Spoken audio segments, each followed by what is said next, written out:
Ahli Hukum Tindak Pidana Pencucian Uang (TPPU), Yenti Ahli Hukum Garnasi, Tindak Pidana meyakini Pencucian bahwa Uang ada pihak Yenti kuat di Garnasi balik kasus korupsi meyakini ada timah pihak suami kuat di Sandra balik Dewi, kasus korupsi Harvey suami Mois. aktris Sandra Dewi, Harvey Apalagi, Mois. kasus yang baru-baru Terlebih ini kasus yang diungkap oleh baru-baru ini Kejaksaan diungkap oleh Agung, Kejaksaan Agung itu bergulir cukup panjang, dari terhitung sejak 2015 hingga 2015 sampai 2022. 2022. Hewan liar itu kan bisa dilihat dengan mata dan tidak mungkin sendiri, banyak orang. Apakah hanya orang-orang ini saja yang kemudian leluasa bertahun-tahun kemudian melakukan kejahatan di lapangan timah, ya, penambangan timah, dan sampai tidak ketahuan ini siapa yang melindungi?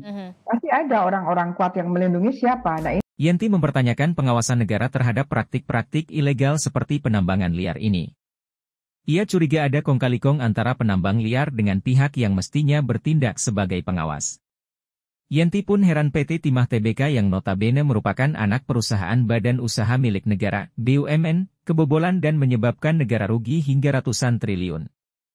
Yenti pun heran PT Timah Tbk yang notabene merupakan anak perusahaan badan usaha milik negara, BUMN, kebobolan, dan menyebabkan negara rugi hingga ratusan triliun.